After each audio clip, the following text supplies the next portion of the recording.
los años 50 y 60, las medidas progresistas de desarrollo en Chile eran un modelo para la zona. El gobierno invertía en salud, educación e industria. Las empresas estadounidenses temían por sus inversiones. Como respuesta, el Departamento de Estado comenzó a becar a estudiantes de Chile y el resto de Sudamérica para que estudiaran economía de libre mercado con Milton Friedman. La Universidad de Chicago tenía un convenio con la Universidad Católica de Chile que permitía a muchos chilenos venir a Chicago, donde les impartíamos formación y se doctoraban.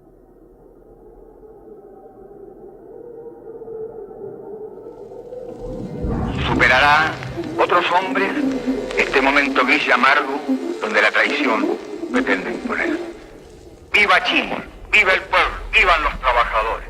Estas son mis últimas palabras y tengo la certeza de que mi sacrificio no será en vano.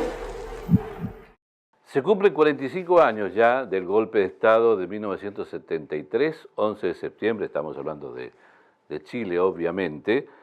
Es imposible no mencionar la razón por la cual ocurre este golpe de Estado de 1973. En 1970 triunfa una coalición de izquierda encabezada por el socialista Salvador Allende, con apoyo del Partido Comunista, el Partido Socialista y otros partidos progresistas. Se inicia un proceso de transformaciones revolucionarias en Chile, muy importante, que tienen que ver con la nacionalización de la riqueza fundamental en Chile, que es el cobre, el salitre, el petróleo, y en el ámbito de la agricultura, la reforma agraria que implicó la entrega de tierras a los campesinos, particularmente en la modalidad de cooperativas. Pero junto con eso se crea el área social de la economía, con empresas líderes en casi todos los ámbitos, en el ámbito textil, en el ámbito metalúrgico. Las principales empresas privadas pasan al Estado y se arma lo que se llamó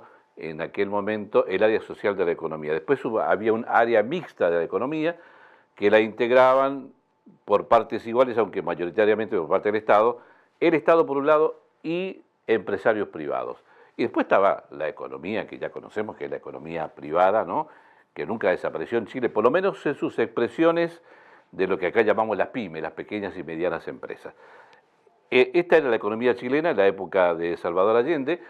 Así nace este proceso de transformaciones que lo que se proponía fundamentalmente era dar vuelta a la tortilla, ¿no?, que la tortilla se vuelva, como dice la canción, y que de una vez por todas los pobres, los trabajadores fueran los protagonistas de la historia, hacer una redistribución de la riqueza. Esto era lo central de la economía chilena. Obviamente, esto tuvo muchos obstáculos y oposiciones, no solamente en el interior de Chile, de parte de la oligarquía chilena, acostumbrada a manejar la economía y a manejar el país, y de los sectores de las clases medias que siempre le fueron muy serviles, y por supuesto también esto contó con el apoyo exterior fundamentalmente de Estados Unidos y otras potencias capitalistas de aquella época.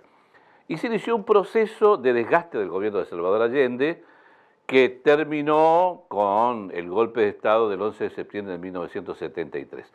A partir de allí, los militares, luego de asesinar a miles de chilenos y mandar al exilio a cientos de miles, a partir de allí se impone una política económica distinta.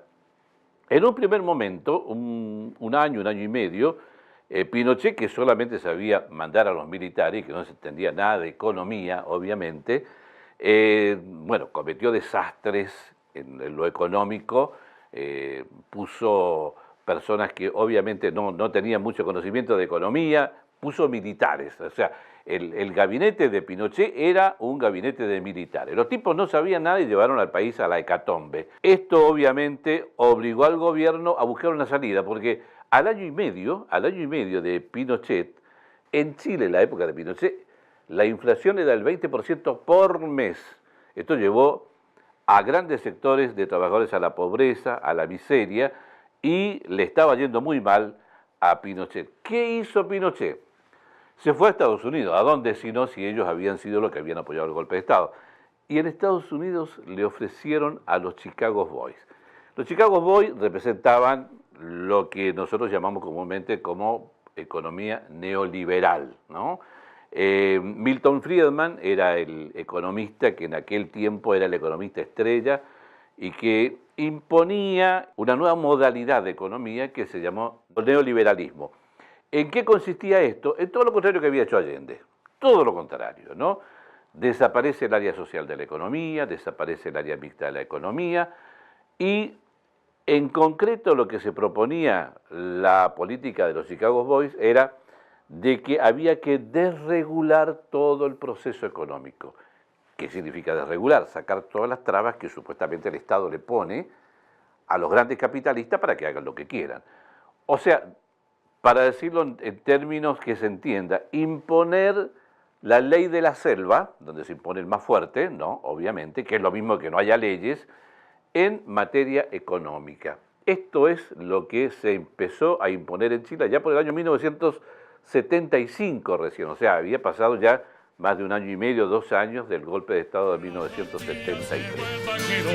Pobres comandan y los ricos.